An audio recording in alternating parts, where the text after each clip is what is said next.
Actually, I move that we reconvene the regular session. Do we have a second? Second. All in favor? Aye. Okay, pledge of allegiance. We have a flag. We have a flag, it's promise. I pledge allegiance to the flag of the United States of America and to the republic for which it stands, one nation, under God, indivisible, with liberty and justice for all. We had one communication this month from Bree Helm to the graduate student, and it was about drug addiction and the program. In our honor agenda, we have the approval of minutes, which I believe we'll do in 2 weeks, but it's the minutes from the hybrid public workshop meeting of October 3rd, and the hybrid public, regular, and executive sessions from October the 10th. And we move to our student representative report. That's it.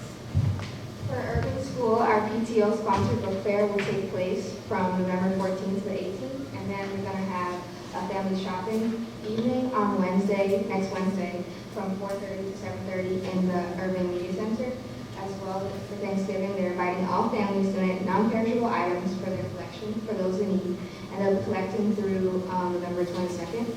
And if you or someone you know is in need of food offerings this holiday, please reach out to Ms. Committee.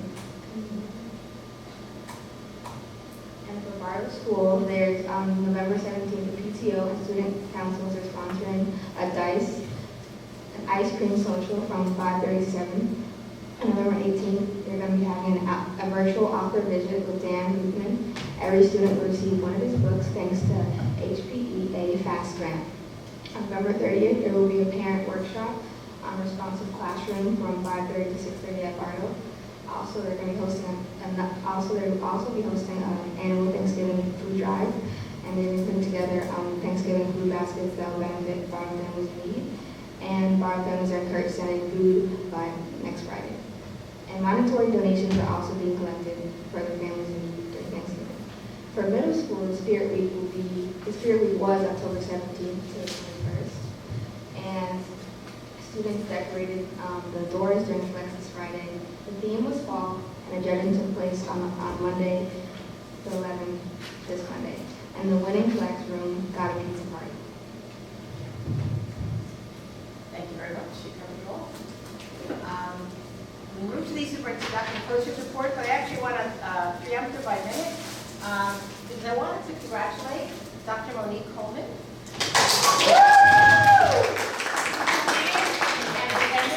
Thank you. Congratulations. We are so proud to have a doctor on our board. Thank you so much. I want to acknowledge you. Recognize you. Thank you all. Huge accomplishment. Thank you. Mr. Coleman. Okay, now, Dr. Moshe, that's doctor. Thank you, thank you. Congratulations, Dr. Coleman. Okay, so let me see if I can get myself pulled in here. Good morning.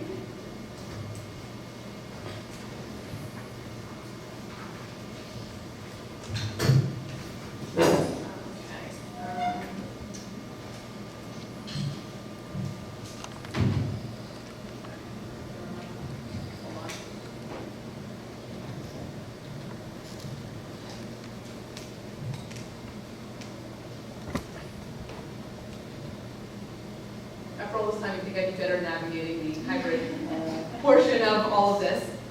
Before I begin my formal presentation, a couple of things. One major thing. So last week, Senator Dyckman came in for a visit with our teen center. So as everybody knows, the Department of Child and Family Services is looking to cut the funding for all 90 school-based youth services program. We talked about this a couple of times. So I invited Senator Dyckman to come in for a site visit. So he came into the teen center last week with his chief of staff. We had several students, a parent, staff member, and alumni come back into the room to share stories and speak volumes to the work that the teen center does for the students, the staff, and the community as a whole, and the need to continue to support mental health programs such as the school-based youth services program. Senator Dyckman was couldn't compliment us enough on our amazing world-class program. He really enjoyed listening to the stories. He felt a great sense of admiration and pride for what we had created here, and had felt lucky to be amongst the students that spoke very eloquently and highly of the program. He put me in contact with Senator Gopal, who has been a big advocate for keeping our youth services programs. A couple of things. So one is that there is a bill floating right now in legislation, an act concerning the school-based youth services program and supplementing Chapter 4C of Title 30 of the revised statutes, which would require DCF to administer a school-based youth services program as currently established. So they're looking to fund a bill independent of everything that would continue just these SBYSP programs. So that is something that is currently in conversation. The other piece is that Senator Gopal is really doing is stirring up legislators to not pass Murphy's budget in the spring if it doesn't include funding for all 90 school-based youth services programs for at least 3 years. So we're hoping, but we want to keep the fire burning with all of this, so to speak, so that it doesn't fall to the wayside. I mean, the spring will be here before we know it. However, a lot can come up between now and the spring, and I don't want this to fall off of the legislators' radar, because I think it's really important. If they are able to successfully fund it at least for 3 more years, if not indefinitely, with the bill, but for 3 years, that at least gives us some time to figure out locally how to take the about $300,000 that is that program and roll it into the operating budget. So at least that might give us a couple of years to kind of figure all of that out. So I'm hopeful that some work will happen between now and the spring, and that will be successful. So those are a couple of things that are on our radar for our program. Just on that, which maybe we can do this next time. Darcy suggested that we do a resolution as a board, and then get other school boards to do a resolution, or whatever, again, just a way of adding pressure. So maybe at our next meeting, we could put that together to send it forward. If I could add, we did a resolution in 2020 and passed it around for the same purpose. Okay. The words would need to change, just the timing bit. Okay. Thank you for your support. Okay, I think that should be good. Okay, all right. So now I just want to move on to the more formal part of my presentation. Tonight I'm going to be sharing our results, our annual QSAC requirement of sharing our results from the New Jersey Student Learning Assessment, Spring 2022, administrations of those exams, and in addition, the preschool expansion. So first, the assessments as part of a cycle of teaching and learning. So just for a reminder that assessments that we use are just one component of a cycle of teaching and learning, which is based on the New Jersey Student Learning Standards. So it's fluid. We have our curriculum, we put that into place in terms of our instruction, modified, differentiated, and personalized as needed. There's ongoing assessments through a variety of different forms, not just the state assessment, but a variety of local, robust assessments that we use in real time, both formatively and summatively, to inform student learning and inform instruction. And then we're constantly using that data to reflect on student learning to make those changes as needed. And just to give you context for the data, there was a big gap when we weren't getting any data at all. So just a reminder, the last time that the spring NJSLA was administered was 2019. So there, you'll look at the data and do, there is some, obviously a gap for the 2 years that we did not administer the test. And just a reminder, it's been a little while, there's for the ELA and math portions of the New Jersey Student Learning Assessment, there are 5 levels of expectation. So level 1, students did not meet expectations. Level 2 is they partially met expectations. Level 3 is approached. Level 4 is met. And level 5 is exceeded expectations. And according to the state, for the high school graduation requirement, to be green or blue is the requirement that for algebra and grade 9 ELA. So in terms of our percentages, so there's two things. So this is the general information that I'll share. There's another presentation just due to lack of time because of the preschool expansion that I want to get to as well. Some of the subgroup data is available on the district website as well, partially broken down for your review. Some of the other data has not been released. It's still in the confidential stages and hasn't been released to the public yet, but will be so soon. So in terms of our language arts, you can see in the maroon or burgundy color is the Highland Park numbers, and then compared to the state. So you can see, for example, in 9th and 3rd grade English language arts, 28% of our students scored at a level 1, 21% scored at level 2, 22% at level 3, level 4 was 30%, and we had no students in 3rd grade that scored a level 5. And so you can see as compared to the state numbers. So overall, in terms of where we are, in some categories, we are just below state average. In some of our categories, we're at about state average, and in others, we actually exceeded the state average. So there is some data there that will highlight some of our findings. And again, the percentages might not total 100, and that's due to rounding. And same thing with math. So you can see in some areas, grade 7 and 8 math, we didn't have anybody that scored at a level 5, but you can see for our algebra 2, for example, 68% of our students scored a level 4 against the state average, which was 49%. So we, crushed that in terms of our average. You can see some of our geometry numbers were relatively high or comparable to the state as well. So again, I'm not sure if that just speaks to overall across the state. It's been a couple of years since the students had the test with COVID, the school closures and back in person, hybrid, and et cetera. I think students across the state, the numbers have been all over the place as well. But some notable achievements that I do want to highlight in terms of being above state average. So our grade 5 ELA, we had 11% that exceeded expectations. So we achieved above the state average in grade 5 ELA. We also achieved above state average in grade 8 ELA with 26% of our students exceeding expectations. Same with grade 9 ELA with 50% exceeding expectations. In grade 5 for mathematics, 8.3 exceeded expectations, which was above state average. And then, like I said, in algebra 2, 68% of our students met expectations, which exceeded the state average. Students also took the New Jersey Student Learning Assessment for Science. It's designed to measure student proficiency in grades 5, 8, and 11. So they do it at 3 points in the student's trajectory through school. And it measures the student's ability to utilize the science and engineering practices to explain scientific phenomenon appropriately. So it's a little bit different. I'm sure you were given plenty of presentations on the difference between New Jersey Ask and New Jersey Student Learning Standards for science, but it's measured the science and engineering practices. This has 4 levels of achievement: level 1 below, level 2 near, level 3 proficient, and level 4 advanced proficient.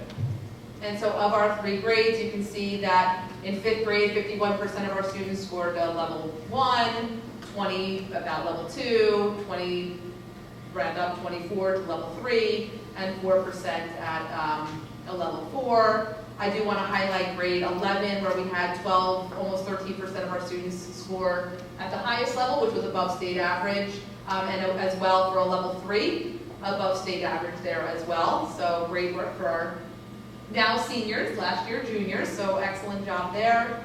And about right on par for our grade 8, where we had just about the same number of students hit a level 3 at 12% versus the state average, and exceeded expectations for a level 4, our 8% versus the state average at 3.6%. So like I said, those were our notable achievements. In terms of next steps, we share the reports with students, parents and guardians, staff and administrators. So reports do go home to families so they can see the results of individual student results. We continue to assess the skills of students using a variety of assessment methods. So this is not the only assessment method that we use. And I would argue that our in-house robust assessments of formative, meaning in real time, versus our summative ones, which are usually culminating, are more robust and more informative than the state assessments. We continue to analyze all of that assessment data and use it to make instructional and program decisions. We continue to instruct and teach skills while adjusting our practice as needed, and we reflect and monitor the progress of individual and groups of students. Okay. Yeah, let's stop for questions on state assessment data. Christina, how are our participation rates? Do we have a lot of people opt out? So this past year, we did not have a high opt-out rate. We had a stronger participation. Cool, thanks. Or not cool, Well, I mean, so it's an unfortunate situation that the state did put in that at the high school level, or once it becomes algebra for the requirements for high school graduation, students have to sit for the test and take it with effort to even qualify for any of the alternative options.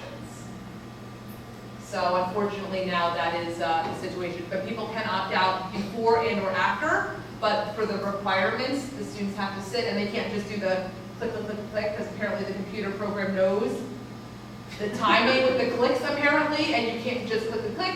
You have to have the, whatever the reasonable amount of time and effort is to the test to say that you actually sat and attempted the test. And then if you're not successful, we can then do the portfolio, the ASVAB, the SAT, like we have other options for graduation pathway, but that is a requirement, unfortunately.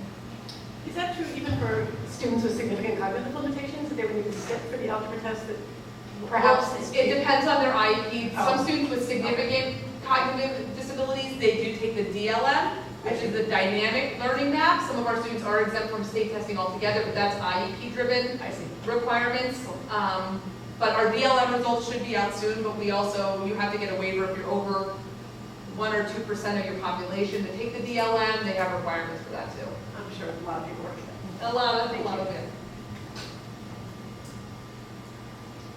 Any other questions on that? There'll be more data on the website. Yeah, more data on the website. And then the subgroup data, which is more informative, although very interesting because it really wasn't, I mean, it's telling, but we have to really sift through it just for which students took which tests and things like that. But all of that will be coming soon as well. All right. Moving on to the next portion of my presentation tonight is preschool expansion.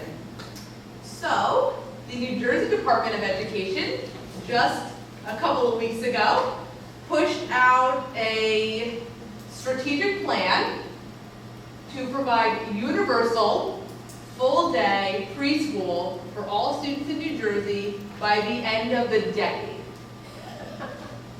Okay. I mean, good on them. For all 3 and 4-year-olds, let me add, for all 3 and 4-year-olds. If you read the strategic plan, the governor is proposing a 2-phase implementation. Phase 1, to establish clear priorities for reaching the goal of expanding high-quality preschool. Phase 2, more detailed and extensive research to execute the priorities. Pretty big if you ask me. And again, implementation will be developed by late 2023. What does it mean, implementation developed? That they haven't really gotten too far with things. However, an email went out in true NJDOE fashion. An email went out to all schools that are Abbott, ECPA, or ELLE. So right now, there's 3 major fundings for preschool programs, for public preschool programs. If you're an Abbott district, that's one source of funding. There's ECPA schools, and then there's ELLE schools. And that is all depending on the number of students that qualify for free and reduced lunch, on what category of funding you're under. So, Ms. McNally and I loosely ignored the request for the webinar for full-day preschool at first, because we had tried it in the past, and were unsuccessful for a myriad of reasons. spacing, staffing, money, all that kind of stuff. So we're like, well, we're just really at this point probably not interested, so we didn't attend the webinar. We got our own private email to say, oh, no, I'm sorry, you need to attend. And we got our own private conversation with the people in the pre-K program at the DOE.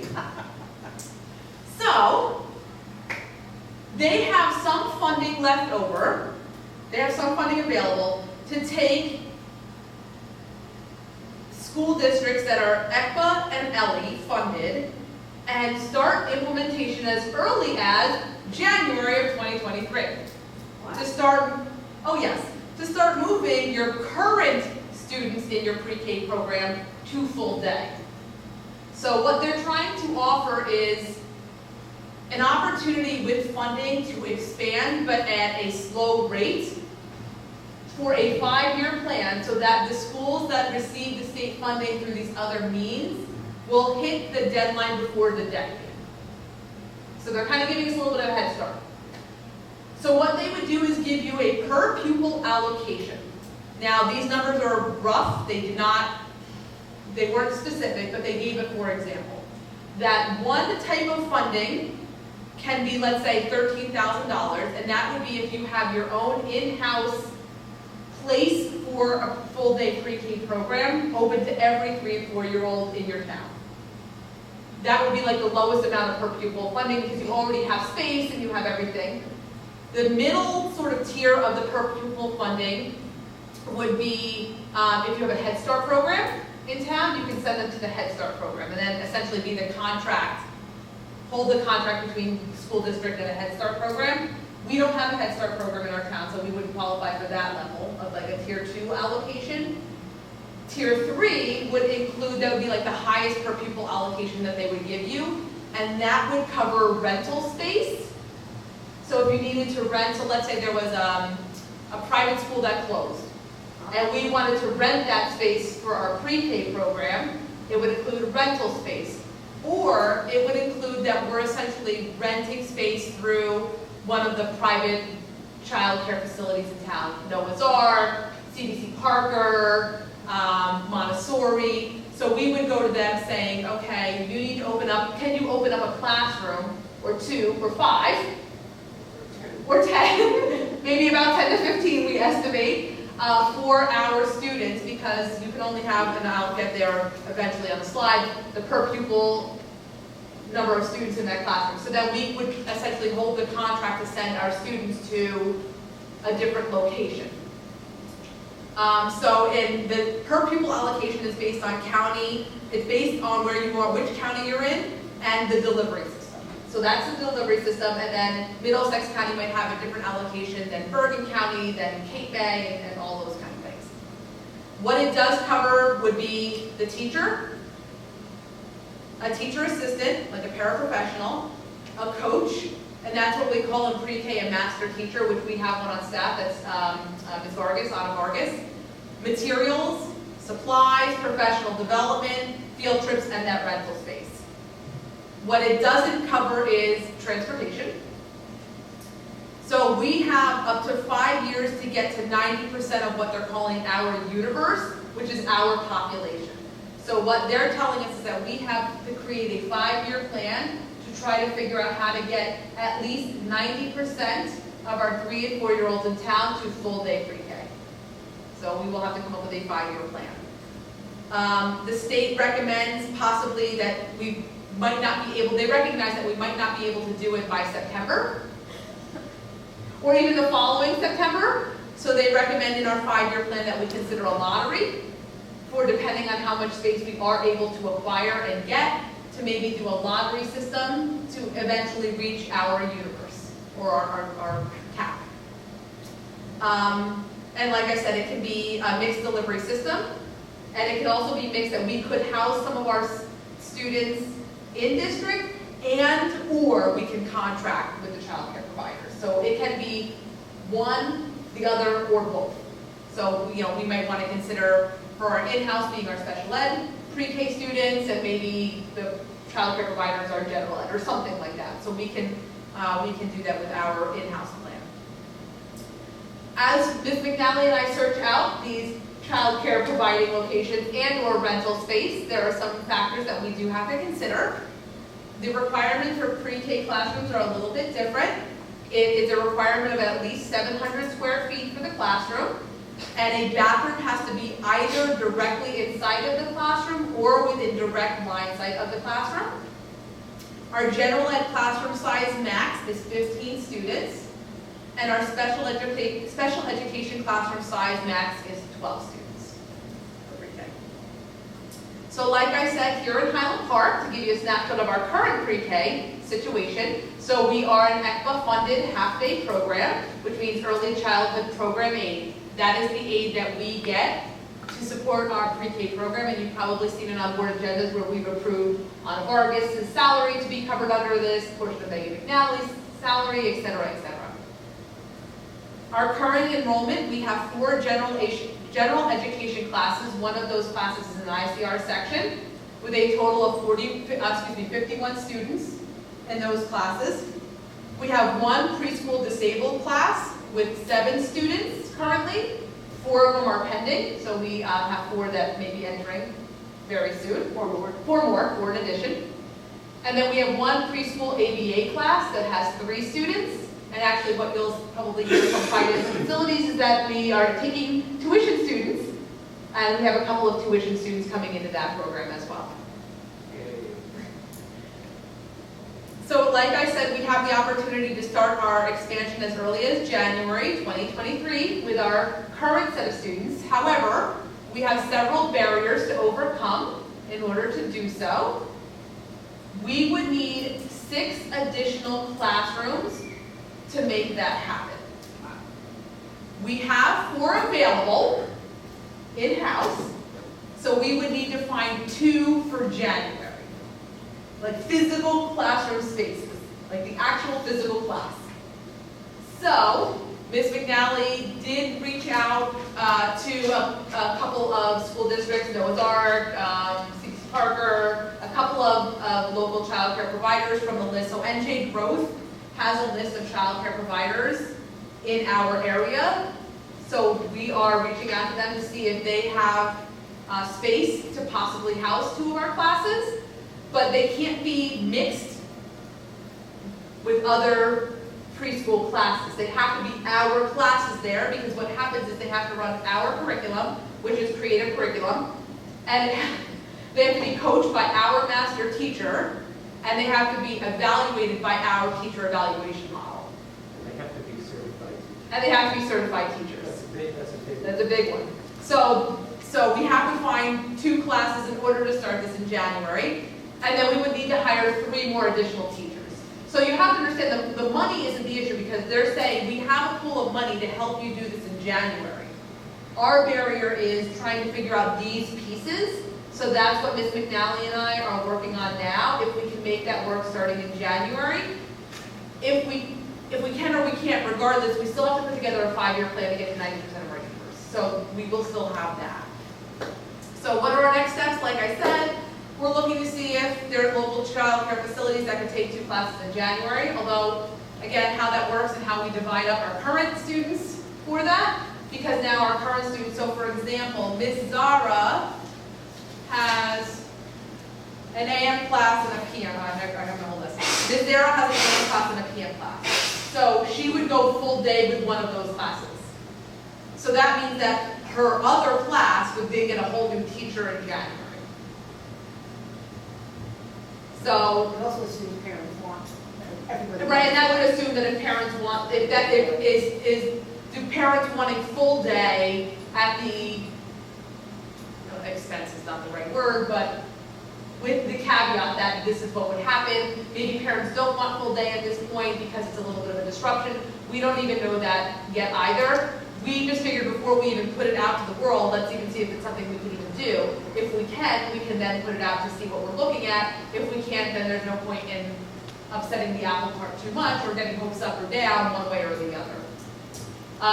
Again, we're trying to contact these places to rent and, looking for some local child care facilities for partnerships. I have a meeting in town with a couple of places as well to look at some vacant former district property. again, I don't know if they would be, if they're preschool ready in terms of the requirements, but something we could look into, or maybe we have some other options in terms of redistributing our grade levels. We have some options. Again, we will be looking to create our 5-year plan, possibly enroll anywhere between 150 and 250 students. So what the New Jersey Department of Education said, because we then asked, well, how many students are we looking at?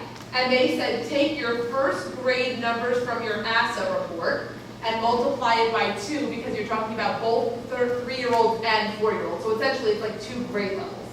So they said, take your ASSA report for first grade. So Linda and I looked at those numbers.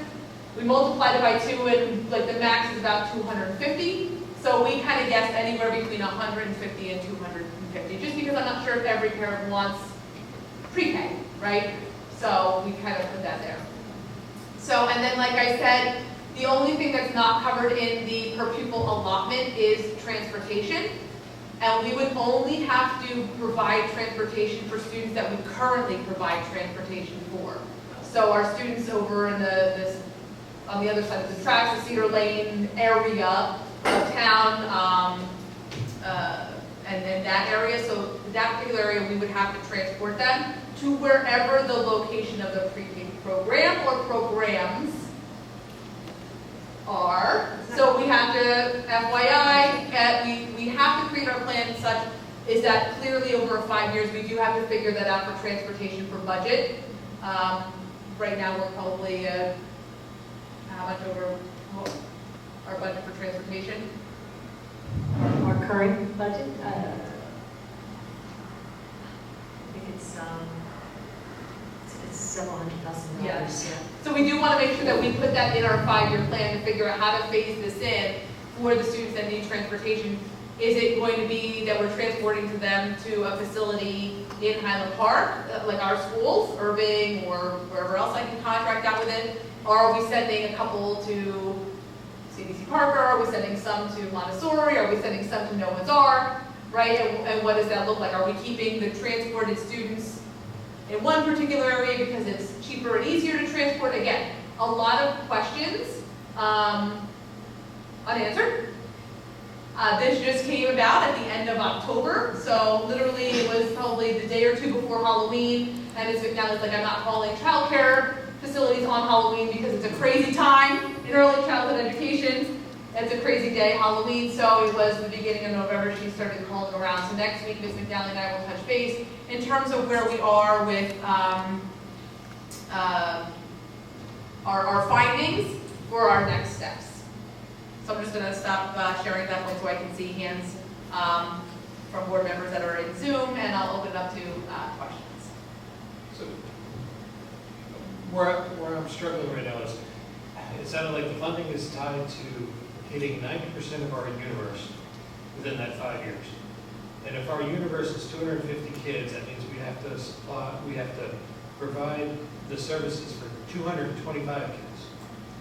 And if we're looking at 3 or 4 different facilities in town that maybe have 10 to 15 kids each, then it sounds like it's impossible to hit that 90% number without either upsetting the existing facilities or we have to provide something that's so exceptional that everyone wants to pull their kids out of those Noah's Ark and the other different places and bring them into the public school, because otherwise it just seems like I'm not sure how we would hit 90. Is that 90% really a hard number? According to the NJDOE, yes.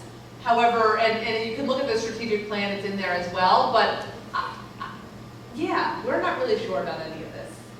Yeah, because I don't know that we're hitting 90% of our universe in any of our other grades across the board. Right. At the high school, Right. 8th grade.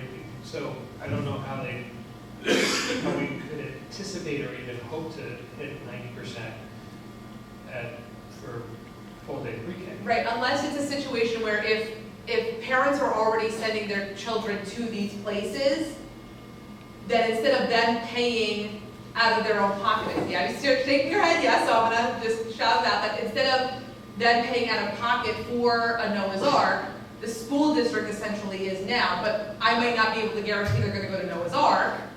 But if they do go to Noah's Ark, they might have to just be in a classroom of just Highland Park students. So right now, I know that North Brunswick contracts with Noah's Ark, so we already called them already, they were our first contact. And they said, yes, New Brunswick already does contract with them to send pre-K kids there. In this model, the students that maybe already, Highland Park students that are already going to Noah's Ark, let's say, would just be in a classroom with other Highland Park students instead of being with maybe some kids from New Brunswick, maybe some students from Metuchen, maybe some students from Piscataway, whoever sends them there. So we might, I'm confident the number for the universe doesn't scare me as much as that I don't know how sustainable this is for New Jersey in general. On November 9th, things might change. Yeah, oh my God. So, just for some, I'll take this off to speak. As some of you know, my wife is on the board of directors of a school that takes students, a 100-year-old school in East Orange, New Jersey, called the Community Day School. They support, before the pandemic, they supported 180 students that was sent to them from the East Orange School District. In exactly this model, it is exactly this model. They have a large school building.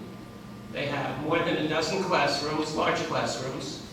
They have a library. They have a cafeteria. They have a cook. They have two administrators in the building. So it's another serious building. They get millions a year through DOE. It goes to East Orange and then goes from East Orange to them. Teachers have to be certified. They have a lot of teachers, a lot of paras, although this year they can't get teachers, they can't get paras if anyone leaves. It's a giant undertaking. And of course, if you weren't chosen by East Orange, your school went out of business because no one would send students to those schools. It's a big deal. It's a really, really, really big deal. And I'm very much in favor of preschool, done with some sanity behind it. But the lack of thought, let us say. But for one thing, those 15 classrooms we probably need, I don't know that Noah's Ark could take up 15 classrooms for us or any other school in the area. So we're probably needing to either build or rent existing facilities, have a place with more administrators, with a cafeteria, with certified teachers, which are pretty, as we know, impossible to find now. So it's a big lift. It's a very, very big lift for our district. And districts like Metuchen, the first thing I thought of, Metuchen is going to bound to do something so they can run a full-day kindergarten. Forget pre-K. Forget 3- and 4-year-olds. So this really concerns me that they laid this on us the way they did. Anyway. Oh, Michelle has her hand up. I'll just let her, and then she's on Zoom. Go ahead, Michelle. My first thought is that we are somehow responsible for the curriculum that's being taught at these different facilities without having any awareness of what the curriculum is. We have very little in terms of, a seat at the table when they decide on what their curriculum is. And so my question, I guess, is how does that affect us in the way of, local control over the subject matter that is being introduced and the way that it's being introduced to students in the 3- and 4-year-old group? So is there any kind of, oversight power that our board is given over those issues, or is it just find them a place to go because their parents need to work? Is that what the state is going after, or are they actually thinking that this is educationally sound decision making, or is this really just about somehow laying the burden of childcare onto the Board of Education and the local government, where we really don't have the control over those things if we're employing private businesses to do that? Well, so that's a good question, and it's not the control would be the Board of Ed. We would hold the contract, but we would have to be strategic because we have to make sure that they're being evaluated in our model. We have to make sure that they're running our curriculum with fidelity in the way we would run it here. But that's through hiring our coach. So that then might also be, we'd have to give Ms. Vargas release time. So she might only be teaching or doing something either half day, or she would move to being a full-time coach as our master teacher to be able to go to run the professional development and to do the coaching model at one or more than one of these schools. So that would be a little bit, so the allocation does allow for coaching in that control. We would just have to be very strategic and make sure that we're closely monitoring it. To use the East Orange model, they have someone working with the director of that school. It's all in one school, which makes it easier. But they work with the director of that school. It's their curriculum. In fact, the teachers belong to the East Orange Teachers Union. Even though, even though they're not employees of the East Orange school system, they're employees of the community day system. I don't know how that worked out, but they are carefully checking the curriculum. The East Orange School District is carefully checking and managing the curriculum that's taught at that feeder school. You can call it a feeder school. And there are more than one. They found 3 or 4 or 5 schools like that they were, obviously a district that's 10 or 20 times our size. But I don't think that's the biggest issue, Michelle. I think the problem we have is that the small schools that are in existence now probably don't have the horsepower to take all of these students, the 200 students we would throw at them. So that's really the concern I have, that they're kind of like, just take this over, it's no problem, we'll fund it, and you'll be fine, and you'll be happy. It's not so simple. They're leaving all the details to us. It's kind of, I hate to bring this up, like the pandemic. Do what you want, just make some local decisions, and everything will be fine, and you're not going to get any guidance from us. Really, really annoying. I'm sorry, Sam. Sorry, what kind of funding guarantees the East Orange got, and what kind of funding guarantees did we get? I mean, unless they gave us some sort of, at least 5-year thing, I don't even think we should. They've run this for 15 years. Is there a formula for how much funding? Yeah, per child. We would get into that same formula? Same formula. Has this been already appropriated by the legislature, the funds? I mean, how do we know it's going to continue for 10 years? We don't. You don't. We don't. You don't. But even during the pandemic, East Orange got the money and funded the school, even though the school, the kids didn't get tablets. The kids were at home and mostly not going to school, and they just kept funding them so they could keep the school running. So I think they really bent over backwards to make that program work. That's an Abbott district, so they really wanted things to continue.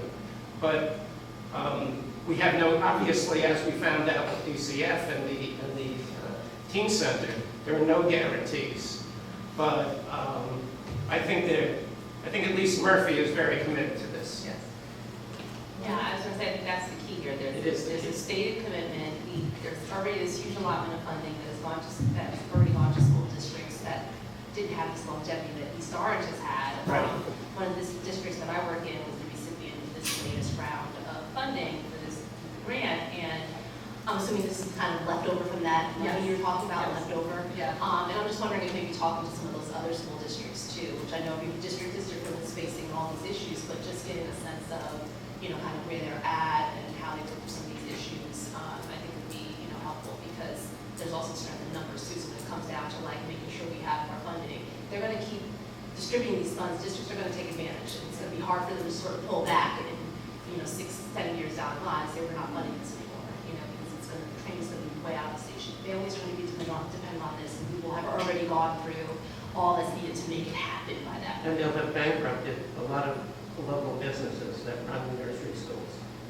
That don't have the wherewithal. I mean, if we go into a vacant school building and run it all ourselves, Right. none of the local schools that are running preschools now, 3 and 4-year-olds. Right. Probably survive, and I don't think they did in East Orange when the bigger schools that were running programs took over and acted as feeder schools. The flip side, however, is that this could be the great equalizer, right? And there Yeah. always have realization in the ideal world is the great equalizer. Yeah, there's no doubt, right? So if for whatever amount of this we could do, providing more equity. Speaking of great equalizer, I just want to throw this in there, a little, I don't want to call it a monkey wrench, but since we're talking about really looking at our preschool program, I would be an advocate for thinking about, can we make an integrated preschool program out of some aspect of what we're doing here? So, bringing together kids who are classified and with general education population and having an integrated program. It doesn't have to be every classroom, but clearly, thinking about inclusion and letting that. Yeah, we have one already. Yeah, integrated classroom. Yeah, So we do. perfect. Yep. So I think just expanding that for the whole day would be wonderful. They've just made it very hard, and I'm very much in favor of this. They've made it very difficult with this kind of hands off. We'll throw money at you and do something with it. And That's we're all what done I'm getting the hearing. money and we're gonna do something, But we'll see. Yeah, I just don't know if January is gonna be the mark for our current population, Yeah. but we're hopeful we'll do something for September. That's why I'm curious to hear about these other Yeah. districts who are in this latest round and how they've handled this Yeah. to the Yeah. governor's at it. Yeah. Okay, thank you very much. A lot of food for thought there. Lot of stuff, thank you. Okay. We are going to move to public comment. I have the Park Board of Education, welcome to public participation, and has reserved this time for your comments. Board policies 0164 and 0167 establish and regulate the right of the public to participate in public meetings. And this part of our public comment is 3 minutes per speaker. We will have another public comment at the end of our meeting, as we always do. So if you want to speak, we just need your name and address in town. And since we have somebody in-house here who wants to speak, so we'll start with our in-house speaker, and then we'll go to the virtual. Hi, I'm Abby Stern-Cardinale. I live on Harper Street. I am so excited about the conversation that was just had. I'm like jumping, holding myself back. I'd like to just share my perspective, and I also have some questions. But as a parent who has some young kids, I am extremely privileged. I'll start with that. I can afford daycare. I will be able to continue to afford daycare. It hurts to look at my bank account every month, but I can handle it. The financial burden, especially when you have more than 2 children, is beyond comprehensible. I'll be honest, I have 2 kids in daycare. I pay over $2,000 a month. Again, that's extremely privileged that I can do that. I know other families that cannot. I would really encourage in this expansion to have that be central in the conversation and look at, if nothing else, look at if there's limits, a lottery, or some way to make it more fair, whatever that means, because the population that can take advantage of a half-day preschool program right now is so incredibly limited.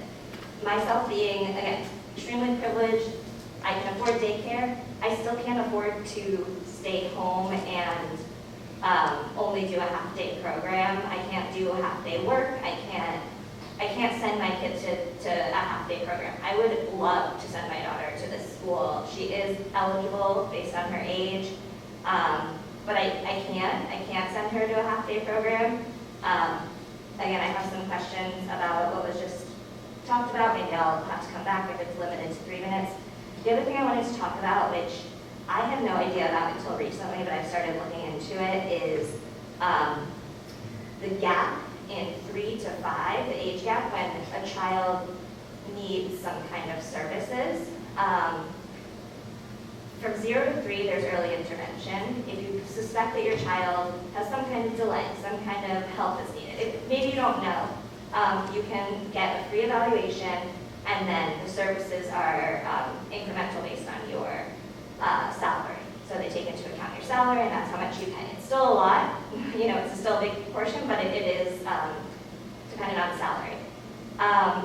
if you suspect that your child needs help after 3 and you didn't catch it by 3, and I'll be honest, I'm looking into this now, I have hit a roadblock every single place, including the schools. Partially because in order to even get an assessment, I've been told that they have to be in the class to see if there's something that's holding them back educationally. I don't know where to go from that, so having the opportunity to have full-day pre-K would allow us to have children who are, I can come back as well. But I guess I want to just talk a little bit more about how challenging that is from 3 to 5 and how important it is to serve those students and to be able to give people access to pre-K so that they can even find out if their children are going to need help, because the earlier you start, the more, the better outcomes. We're gonna need to stop you. Sure. I'm sorry. You can come back again. Can I come back in this one, or do I have to? No, at the next public comment? Right? So I guess at the end. I guess what this is up to you, whether you want to. Oh, okay. John Kovac, 206 North 3rd Avenue. There was a bias incident on Halloween night involving a large group of Highland Park High School students harassing and threatening a Jewish man. The group of trick-or-treaters apparently noticed an Israeli flag in the window as the man was handing out candy. One of them looked up and said, "Free Palestine."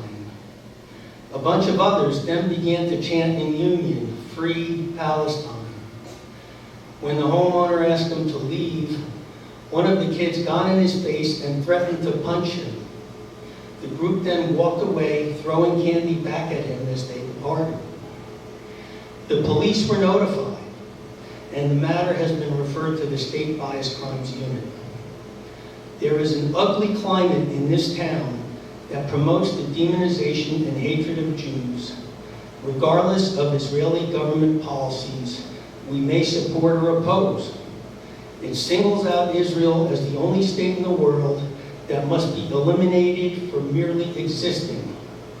It creates an atmosphere in which the telling of grotesque lies and incitement to violence is tolerated. To support the destruction of Israel is to support inevitable ethnic cleansing and mass murder of Jews, if not genocide. If a group at my door chants "Free Palestine," or "Palestine free from the river to the sea," it is no different to me than them chanting "Heil Hitler." I would rightly perceive it as an act of hatred and a threat, as a statement that the world would be better off without me and those like me. As a result of this ugly climate, the Town Council in March 2020 passed an anti-Semitism resolution, which, it appears, this Board of Education has ignored. In September 2021, concerned about the climate in town and elsewhere during the Gaza war and its aftermath, I came before you to ask you to take action to prevent the spread of anti-Zionist anti-Semitism in Highland Park schools. I ask now, has anything whatsoever been done to discourage Highland Park students from the type of anti-Semitic acts perpetrated on Halloween? Will anything be done in the future? Or are the Jews of Highland Park to assume that the social justice concerns of this board do not apply to us? Dr. Nicosa, I would ask that you confer with the board about this and get back to me by email before the next meeting if you can. Thank you. Do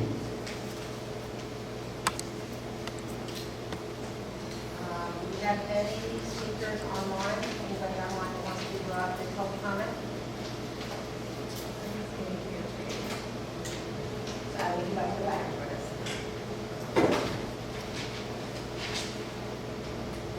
Hi again, I'm still at Eastern right now. Have to change your name. I didn't know if I had to do that again. So a couple of questions from the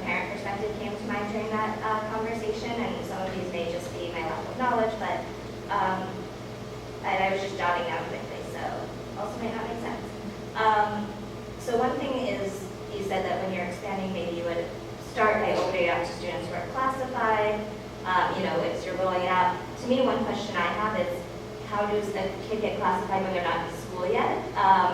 Again, I am looking into this. I don't know if this is something so one of my children, I don't know if there's a delay. I don't think it's so severe that it warranted under 3 where I already have all the documentation, but I suspect that there are things that I'd like to get an evaluation.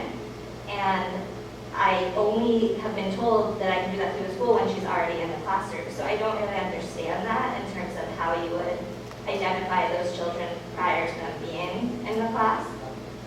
So that's one question that came to mind. Also, in terms of only expanding it to a full day for the children that are already in the program really does concern me. I know that you have to start somewhere, and I know that there's a lot of limitations. But those are the kids who don't need it the most. So it does concern me, or not that they don't need it the most, maybe they have other reasons, but they've already found a way to make it work within their schedule, their families. I know of a couple families, I have a lot of friends in town whose kids are in the program and absolutely love it, sing the praises. But they're excited that it's a few hours, and then they come back and they were already maybe having their kids home, and so that's great to have a few hours, and more would actually be too much. So I don't know if they would want to go the full day, so I guess I'm also curious. Another question is, if some kids were pulled, could other kids go in? How would you, if there is room for additional children, there might be a good amount of interest.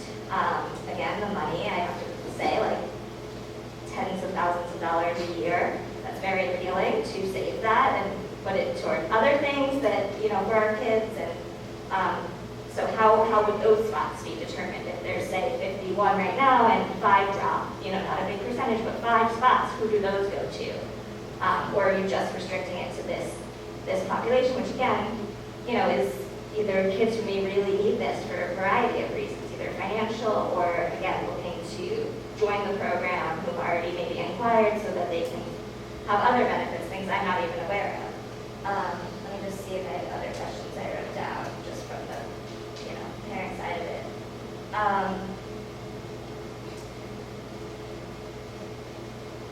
So, yeah, the only other thing is, I guess I've tried to articulate this gap between 3 and 5 years old. I guess I just wanted to, probably a couple more seconds, just elaborate on, additionally, currently due to COVID, a lot of doctors' offices are backed up years in terms of doing evaluations.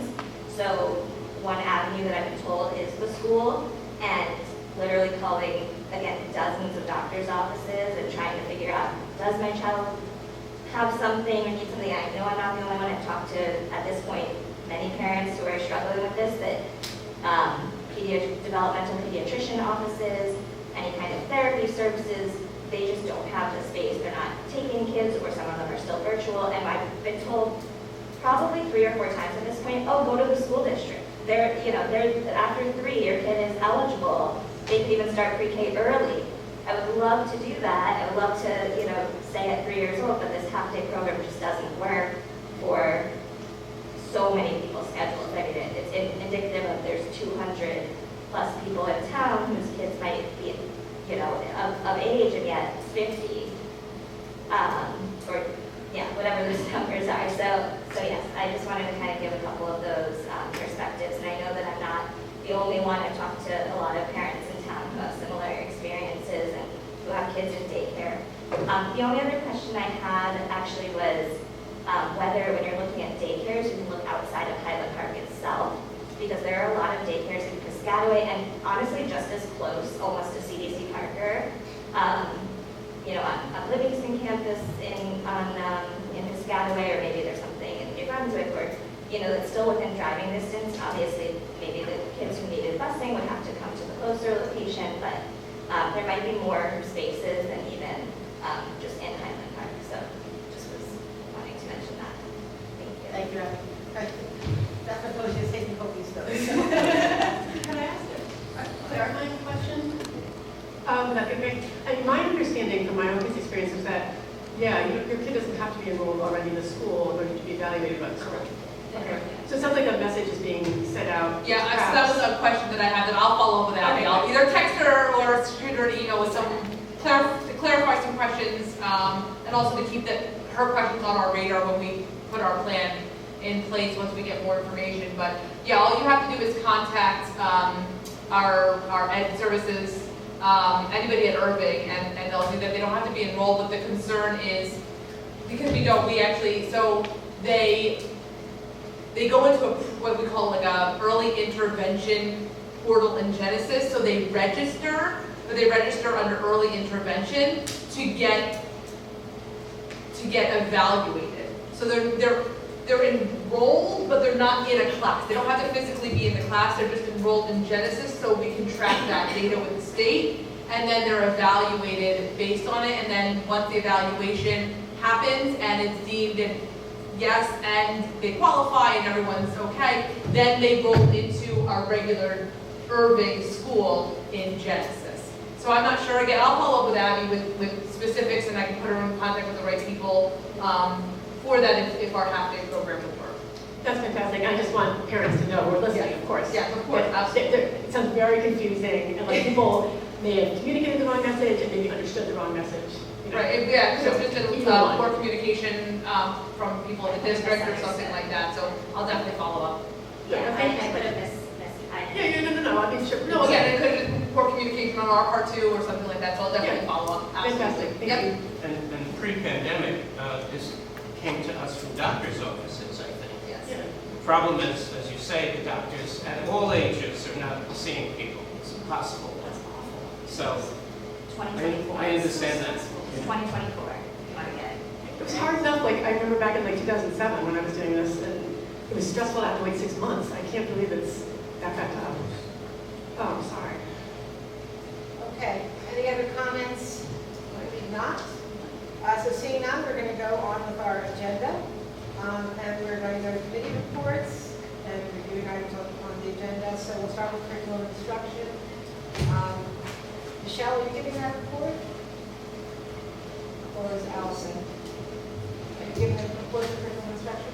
If I can. Allison, she wrote the report up. I wasn't able to come to the meeting. Okay. So if you'd like, I can give the report, but I think it's probably better coming from someone who was at the meeting. Yes, for sure. Yeah, Allison, thanks, Michelle. Okay, Sure. so curriculum committee met on October 11th. It was myself, Dr. Coleman, Dr. Nicosia, and Mr. Lassiter.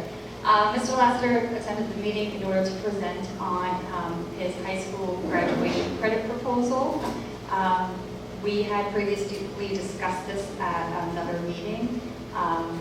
We currently have 135 credits as our requirement to graduate, and his proposal, which was compiled by himself and his leadership team, is to reduce the graduation credit requirement to 125, or have an option of 120 credits with a civic readiness or like capstone project component that would allow students to pursue a more flexible pathway, some project-based learning, and produce a portfolio. That would be, students would start thinking about that in around 9th grade. They would have an advisor, and that advisor would work with them throughout the 4 years in order to help them compile and choose the correct coursework, choose the correct alternate learning opportunities in order to put that project together. We also discussed the gender, race, and ethnicity course. Right now, in addition to the proposal to reduce the number of credits, we would have to think very carefully about how making the gender, race, and ethnicity course a requirement would kind of counterbalance with the course credit reduction. So that's something that has to be taken into consideration. It is recommended that students and staff promote the course, so more students will be interested in taking it. And it currently has one section of 22 students, which is the highest enrollment to date. Dr. Nicosia discussed our student assistance counselor role and the ECL updates throughout the schools. Admin conducted instructional rounds with a focus on strengthening community. SEL at Bartle has been scheduled throughout the year. Lessons will be focused on boundary setting, psychological safety skills, conflict resolution, empathy, coping skills, mental health, hygiene, and self-regulation. Right now, the high school SEL lessons have focused on suicide prevention in September and conflict resolution in October. And Teen and Tween Center update is coming soon, hopefully with a board presentation, date to be determined. For our policies, we did look at banned books. That was a concern raised at a board meeting. Currently, the policies that we reviewed do not have any sort of language that would limit, any sort of book or resource. And of course, we support proposing. Oh my goodness, I am all over the place. Opposing points of view that align with student choice for reading. We also had a presentation of fair survey results. The survey for high school clubs interests. So the fair was held during lunch periods, and I think we're discussing that a little bit more during equity and excellence. There were only 30 responses to the survey, but we did get some student input as to types of clubs they would like to see. On our agenda items, we have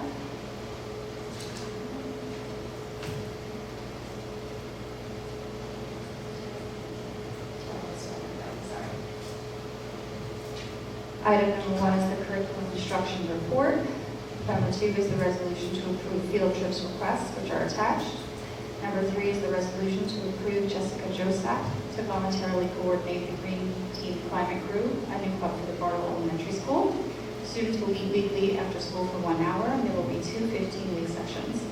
Number 4 is a resolution to approve an after-school recreation program at the middle school on Fridays from 3 to 4 p.m., starting in November, running until May 2023. Joshua Gallagher, who is a social work intern with the Teen Center, would be supervising the students. There's a resolution, number 5, to approve the change of placement for a student teacher, Francesca Sebastiani, at the middle school, to going to the high school for world language. Number 6 is a resolution to approve the following university students who are listed below. And number 7 is the resolution to approve home instruction for 2 students. The instruction would be provided by district-approved staff. My apologies, this is scattered. That meeting was a long time ago. Feels like a year ago.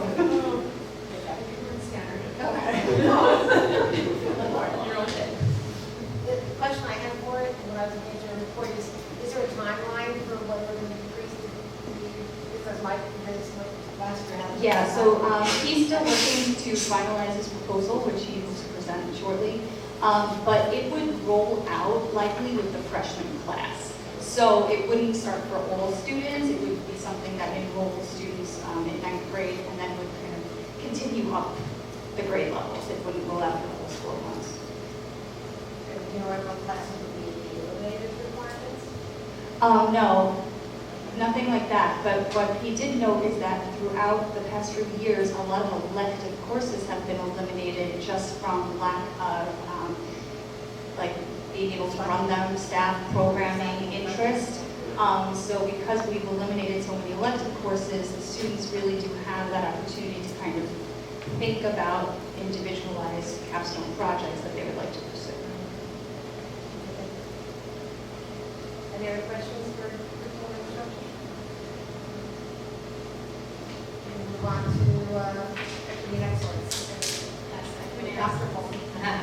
Equity and excellence also met on October 11th in attendance with myself, Allison, Dr. Kovacic. The first item we discussed was related to the committee's request that we have an opportunity to review demographic data on our out-of-school and in-school suspensions. So we discussed just the overall concern with obviously the rise in discipline issues that we experience since returning from public education, but also looking at, again, what we see in terms of systemic discipline disparities based on race and special education status. So we just talked about being vigilant and transparent in efforts to address both issues. Dr. Kovacic will be reviewing and discussing the demographic data with our leadership team to this demographic data to the Equity and Access Committee every couple of months. We didn't really come up with a hard, time frame, but we just wanted to have some periodic updates on that data. The second issue we discussed, Dr. Koja went over the mental health support and threat assessment protocols that have been reviewed and revised. And so, a lot to go through with that paperwork, but just to give you the gist of it, we looked at the revised protocol requiring that all staff must share any information about students who allude to or discuss display over suicide, warning signs, or threaten suicide with the building principal. And the principal will then have the student meet with a licensed or certified clinician on the school crisis team for screening. The principal must also contact the police immediately if a student possesses legal means of harming themselves or others. Again, just the formal statement in that threat assessment protocol or suicide assessment protocol is what I just read to you. We also looked at just the different roles and responsibilities of the staff when it comes to crisis intervention, and Dr. Koja emphasized the importance of making sure that everyone knows their role in the response process and administration. The leadership team will be looking to make sure that education is being pushed out to all the staff. Then we talked about our AP Honors cohort and accessibility, increasing accessibility in the AP Honors and Honors classes. Dr. Koja reported that a focus group of students who participated in the cohort program was conducted at the end of the summer. However, only 5 students from the cohort participated. Feedback from those 5 students overall was that the students reported they liked the cohort model and that the soft lessons like scheduled lesson on scheduling and SMART goals, ways not to feel overwhelmed, that kind of emotional, social support was really meaningful for the students, and they appreciated that. They indicated that they would appreciate more study time, and they had a concern when they expressed that GPA weighting was their most important factor in determining if they would want to take an AP or honors course. So helpful feedback from the students who did participate. The committee for AP and honors accessibility did reconvene on October 6th, and they were joined by Dr. Lacey Hunter, who is our consultant around equity and inclusion. And they discussed an assembly, the idea of having an assembly or fair to promote awareness of the AP and honors classes that would allow teachers to actually talk about their classes to more of the student population. And again, just raising awareness, giving teachers an opportunity to really hype up, in a sense, their classes that they're offering and the exciting things that they're doing in those classes. Dr. Hunter recommended a prepackaged set of courses by teachers who may have pedagogical approaches that are better suited for students who are taking the AP honors, so just looking at really maximizing the staff that we have and what they're able to offer, especially for those students who are taking these courses for the first time. The committee also discussed developing additional strategies to market the AP honors classes and honors classes. Dr. Koja also reported that the committee has been dealing with low attendance issues, so they're looking to sort of redefine the role of the committee so that the fluctuating attendance doesn't really stymie the work of the committee, and we want to keep that continuity with this important work. So the idea that they're looking at is having Tara Young, Dr. Koja, and the staff supervisor work on pushing forward with the work and initiatives and just reporting progress to the larger committee. The last item, or last 2 items we talked about, one was really related to this overall effort to both detrack our reading instruction at the elementary grade levels and really looking at our practices around integrating reading instruction. Dr. Rodriguez reported that they're slowly moving in this direction. They're implementing strategy-based reading loops in combination with guided reading, so that helps to avoid too much of an abrupt movement towards detracting, but starting to get focused on strategy as opposed to what your reading level is at that early age.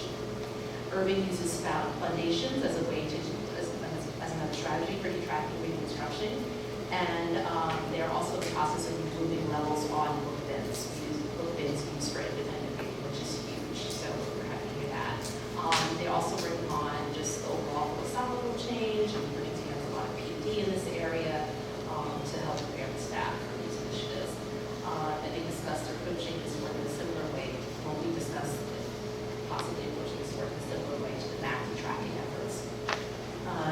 also just had an update on the anti-racist language instruction study group and the small group of teachers that are interested in that, just recognizing again, it's still a low level of interest and readiness among the teaching staff. And so Mr. Rodriguez is working on just providing more community and trying to build up more awareness and understanding around anti-racist language pedagogy and how it can help with our broader tracking of the reading distribution and just closing the opportunity gaps for our students. Additional updates on Dr. Lacey Hunter's and last year she worked with the high school social studies teachers to discuss curricular needs. She came and she also worked with the ELA teachers at the high school to discuss controversial novels and how best to approach those in classroom discussions and then assignments. Currently, there is no plan for Dr. Hunter's work with the teachers and the school leaders, no contract at this point, but Ms. Rodriguez is mapping out a plan for next summer's curriculum writing, middle school social studies, and the PD that will be needed in preparation for that work, and we'll develop a plan for using Dr. Hunter in the future. We also talked lastly again about just recruitment and retention of staff of color, one of our sort of ongoing items here for academic excellence. Dr. Coach is preparing a spreadsheet on the current staff demographics, and we'll work with the leadership team on recruitment ideas. We discussed drawing on the New Jersey Consortium for Equity and Excellence, but Dr. Coach did reach out to them, and they do not have anyone who works specifically on this issue, so they weren't quite able to help us with making some progress on this. We also discussed speaking with the GSE, Rutgers GSE, about their recruitment efforts and their programs and opportunities that may provide for us to bring in a more diverse group of new teachers. And that is all we talked about. Any questions? Questions? Okay, we move on to finance and facilities. Lawrence? Marilyn, thank you. So we had a lengthy meeting on November 1st to discuss finance and facilities. The Irving playground update was the equipment arriving at the warehouse by November 4th and the potential start date of November 8th, but I believe it's not potential. I believe they just we learned today it's going to actually start tomorrow. So they're going to be putting in a new Irving playground starting tomorrow. Yay! And then, of course, Bartle Playground will be updated in the spring. That equipment was much later to come. There's more on that, though, in this report. We discussed two out-of-district placement settlement discussions. I can't go into details, but the question was trying to let you have placements for children, but to save as much money as possible. And work is going on in that area, so our budget, which is in good shape, will hopefully continue to be in good shape. We discussed the student and staff fleet of equipment, the Chromebooks, the PCs, portables, and then the equipment at Irving, the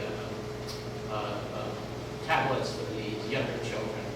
So we've gotten quotes for selling back the current fleet of equipment, and we are guaranteed at least $17,000, probably be closer to $20,000, but that's kind of an average amount for the equipment that we have for them to buy it back. And we're waiting for quotes for outfitting Bartle Middle School and High School with the Chromebooks. Also, paraprofessionals and board members, I think, get this equipment. Well, mine is practically untouched. I use it for board business. So, we discussed the district website updates. So we have the new website company. We've worked with them to move all the current data from the old website, so it's there. The administration is working on reviewing it for correctness, completeness, look and feel, etc. Dr. Nicosia expects that will go live within the next few weeks, maybe sooner, but I don't want to oversell it. And the site will be, I looked at the site in some other districts like Metuchen, and the site will be a vast improvement. For one thing, you can can go to one place, put an article up, hit go, and it'll go to all the social media sites without having to go back and place it everywhere. So it's quite an improvement. For the first time in living memory, we're getting tuition, a significant number of tuition students in our special ed program. And this is really, really, really, really good because we can raise significant amounts of money and have classes that are still quite small for those students. The number of children in the classes will be still quite small, but we expect 3 to 4 new students from another public school district who shut their program down. The first of the students, the number we were given was just under $50,000 per year. If you multiply that by 3 or 4, it's a significant amount of money going into the inside, not the outside of the ledger. Which always annoyed me. We negotiated with the Highland Park Education Association to have a new Schedule B position called Middle School Peer Mediator. After some discussions with questions that Allison brought up with Dr. Nicosia, the peer mediation won't be done by the students, it will be done by the mediator, and I think you've renamed the position. We did. What are we calling it now? Do we have a name? I think it was student conflict mediator. Student conflict. So this is someone who'll go in when students are having discipline problems with each other and work with them. It won't be mediated by peers, by some students. And this is really good. I mean, you've heard this alluded to, but we're having certainly issues with discipline and lots of different grades. After the pandemic, it's been very, very difficult. So anything we can do, and this is one step in the right direction. We discussed the full-day pre-K, which we heard about, so I'm not going to go into that. We discussed safety audit. We're required to give a safety audit report to the state, and Dr. Nicosia has to certify that this is available and in use and up to date. It wasn't when she arrived, so work has gone into it. There is or will shortly be an approved safety plan on Google Docs. It will be kept up to date. We'll make improvements as we manage it. The safety committee will meet again later this month to review it. Some examples of updates are having room school numbers changed on the windows to reflect updates. Halfway done, and maybe more than halfway done now with all of the school maps, which are needed in case there's a situation in any of our schools, and separating buses and other vehicle traffic, make it safer. There's a U.S. Department of Energy grant for clean air infrastructure in schools. And this is a new grant from the Biden infrastructure funds for clean air for schools. It was just announced a week ago, 10 days ago, and we will be applying for funds to replace various ventilation systems in our schools, so that we can put in, as much as possible, better filtering systems. This filtering system is now, but we can improve them. We reviewed ideas of interest from a Rutgers presentation, Rutgers student or graduate student recommendation on updating the famous Bartle mud pit. That's the old baseball field that turns into mud when it rains, and turning that into something that can be used by the students and staff and members of the school community. He sent us about 20 or 25 plans from around the world, from Europe and America, and there was one even from Brooklyn. Very interesting, and we discussed a few examples, and we also are going to get feedback from people at Bartle now to give us their ideas of what to do. One of the things is we don't want to do something that we have to redo every 10 years, like the athletic field. So we discussed that. We'll see what we can come up with. There were no policies. I brought up something that's been long-standing, but just nothing happened over the pandemic, and that is that the borough goes into what's called pilot programs for borough new construction, where the developer gets fees in lieu of taxes, and the borough collects all the money.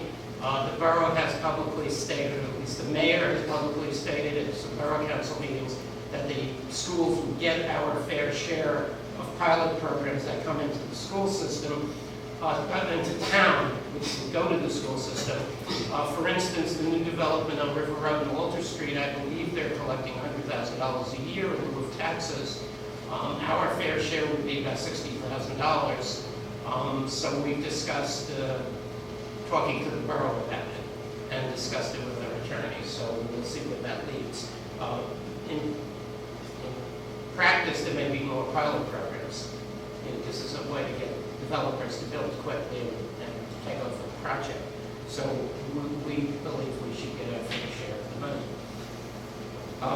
We reviewed enrollments on November 1st. Not changed much in the last 5 years. The trends are very steady.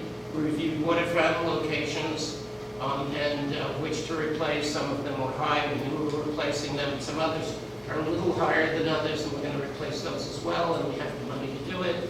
We're talking maybe $10,000 or $12,000. Almost done. Unbudgeted items updated. We reviewed budgets, where we are in the budget versus where we plan to be in the budget.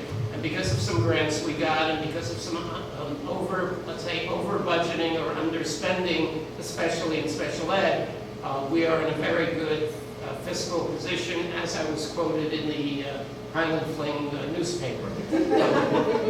We've never, in my almost 40 years in school boards, we've never been in such a strong and excellent financial position. And then the last is a new set of grants. This is for speakers, horns, strobes, and cameras, mostly for Irving and Bartle, and we do have the funds, and we are going to approve some of those. So that's my report. Do we have any questions? And then I'll go through the whole list. Okay, but moving along. Moving right along.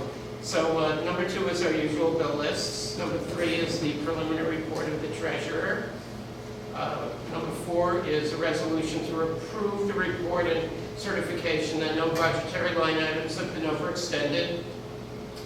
Number 5 is sufficient funds left to meet the district's financial obligations for the rest of the year. Number 6 is to approve travel and related expense reimbursement reports. Number 7 is a change to something that we agreed to last month, which was Dan Beatty coming in and doing some professional development, but it was approved on October 10th without the date, so it has the dates now. Item 8 is the submission of the comprehensive maintenance and annual maintenance budget to the state DOE, Department of Education. Resolution to approve capital reserve to a maximum amount of $2,127,131. Number 10 is a resolution to accept musical instruments worth $6,344.49 from Zoe Yang, Li Ting Wei, and Ho Kang Wei from a music store that recently closed, going to the high school and middle school music programs. So thank you very much for your donations. Very appreciated, especially by the music program, which is has always needs updated equipment. 11 is a resolution to accept the cello worth $1,100 from Mitchell, and I think that's Mickey Landis. Many of us know from Highland Park, so Mickey, thank you very much for the Highland Park High School and Middle School Orchestra. Item 12 is Highland Park Education Foundation grants to Irving School, Bartle School, and the middle school. I don't have the total amounts, and I'm not going to go through them all, but thank you again, HBEF, for targeting money to the schools. It's very, very appreciated. Item 13 are roof repairs for the Irving Middle and High Schools. We got 2 quotes, fairly, let's see, oh, I didn't notice this before. Let's see. So I see, the total, Lamar Roofing number 14 received will receive, once we approve it, the minor roof repair contracts for those schools totaling $8,860, so the three numbers on top added together is $8,860. 15 is a resolution to approve a contract with Rich Tree Service for trimming trees at the high school bleachers for $2,967.39. Number 16 is a contract with Crystal Clear Glass to install windows in the openings of former AC units at the faculty and conference rooms at the Highland Park Bartle School at a cost of $2,450. 17 is a contract for wood doors at Irving School with Northeastern Interior Services for $6,458. Safety and security equipment, number 18. And then 19 is the approval, this is the last item on that report I mentioned, J&R Sound in Communication in East Brunswick, cost of $75,880. So this is cameras and speakers, loudspeakers, and so on. Let's see. Number 20 is an out-of-district student at a rate going to Center for Lifelong Learning in Harlan, New Jersey, at a tuition rate of $101,340, prorated to $89,591 for the remaining 163 days of the year. And lastly, 3 students for bedside instruction at 3 different schools, effective October 20th, 25th, and 28th. I'll take a breath and I'll put my hands back on. Any questions, anyone? Great.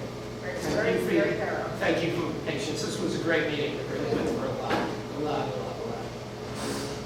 Okay, Chris, this is going to be a tough act to follow. We're These were definitely Well, mine's going to be very short. Yes.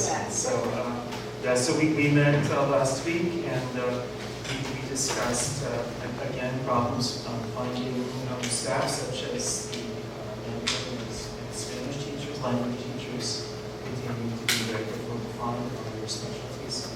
Dr. Nikosi has been going above and beyond as far as recruiting goes. So if you look at the end of the meeting, minutes for that meeting, you can see some of the pictures from some of the recruiting attempts she's made at the Rutgers Special Education prep class, and Montclair World Language presentation, and the Rutgers student intern launch. We apologize for those students that are affected by the shortages. I just lost. Yeah, and then we also discussed the possibility of having a middle school safety specialist, which we already mentioned. So in terms of the agenda items, there are a number of family and medical leaves, and then items 10 and 11, just because some people have resigned, changed their mind, and will come to Highland Park. Item 16 is to approve Erica Segers as a para. 17, Patricia Carrillo. 18, Nariman Bali. She'll be working with the ADA program. That's probably going to be retroactive at the next meeting. 19, approve Sean Harrison for the treatment team. Andrew Dalton, substitute videographer. A sidebar agreement about the new Schedule B position that we already discussed. The field trip this year is to Montreal, and we need a nurse. That's item 22. We'll have to discuss how to fund the nurse positions for the field trip going forward in future years. 23, the approval of the before after school program staff. 24, the math meetings and trainings for our elementary. 26, professional development. 27, translators. 28, additional instructional assignments. 29 responsive classroom parent night, 30 toileting services for parents, 31 the guidance counselor attending training on intervention, and 32 the staff for bilingual parent advisory committee. Any questions? Personnel? Could I just make a quick comment? There was the letter from the student who student taught, I think it was at the middle school, who just sent us this wonderful letter about what a wonderful place it seemed like for him to work when he got out of school. And I just want to say that that's the atmosphere. I mean, I'm not in the buildings, but I have a good sense that it's a good atmosphere. But he described it as a great atmosphere. So I just want to thank our administrators for making this happen.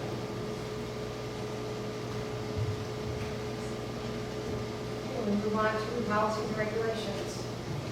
Oh, I guess that's me. That's you. Okay. So we have one new policy, which is the harassment, intimidation, and bullying policy. We met on November 2nd. I think that's last Wednesday. When we reviewed that policy, there's a lot of rewriting in that by the new statutes, I guess, in the state, and also a new form that has to be filled out, not for internal use, but for external use. That is to say, if a staff member or a parent or guardian fills out a form, fills out a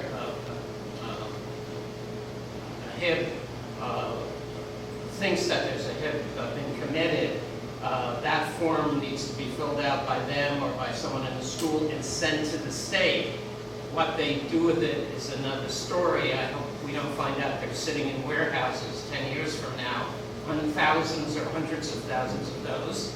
Not to bash the state again, but hopefully they read them and find some useful data, but that's a requirement now, so that's the main thing we found in the policy, and I think it should go forward. The other policies are policies we discussed last month that Pat voted yes on, so those are repeats. Item 3. Comments or questions? So now we're going to keep moving. I do not have the president's report. Any old business? Anything else to bring up? I had one brief thing for those of you listening and in the audience, and that is we did reschedule our next meeting, which was on the original annual agendas for next Monday, but because it's not enough time, too many things come in, it's been moved for 1 week later, so that meeting is not November 14th, it's November 21st. And earlier today, Dr. Nikochi and I talked, and there's at least one reference to that on the website that we found, and that's going to be updated. So hopefully everyone's listening in, and you'll not show up. Someone will, I'm sure, not show up next week for a meeting because we're not having it on the 14th. We're having it on the 21st. Thank you. Any new business? One quick thing. This is in response to John Kovac's comments. I know Mr. Kovac and I have had our differences on Facebook as parents. But I am familiar with the incident that happened on Halloween night. It was posted all over Facebook with pictures of students, which would not be my preference. But it does strike me that, I don't know if, Dr. Nicosia, if this is a sort of a problem that's systemic in our school, if the students might benefit from some reminders. I know we do Holocaust education. I don't know the extent to which we try to work anti-Jewish bias prevention into our curriculum. But that was a disturbing incident. And I don't know what, I don't know that it was Highland Park School students. I know, except for what Mr. Kovac said, I don't doubt it, because they were teenagers. But if they were in fact from our students, and if it was a significant number particularly, I hope that we'll target some education. So that was actually the first I even heard about it. I knew nothing about it, so that's why it's on my list, and I'll look into it some more and circle back to it. Fantastic. I do encourage people in the public, I'm sorry to jump in. I mean, if people are aware of something like that, to certainly reach out to Dr. Nicosia, because the police won't necessarily give her a call. And that might even be more productive than posting your photographs on Facebook. You know, I understand that you've been victimized. You know, you do what you feel like you have to do, and it's understandable, but hopefully there's room for education with these kids still. They weren't particularly old. So, at least the ones in the picture who may or may not have been the ones. You know, so. Thank you, Dr. Nicosia. Any other new business? Okay, we'll move on to our last public comment, Highland Park Board of Education. Welcome public participation and has reserved this time for your comments. Board policies 0164 and 0167 establish and regulate the right of the public to participate in public meetings.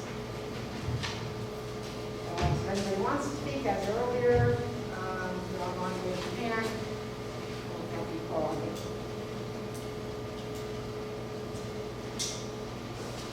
Seeing none, so, then I move that we adjourn. Wait a second. Second. All in favor? Aye. Thank you very much, everybody.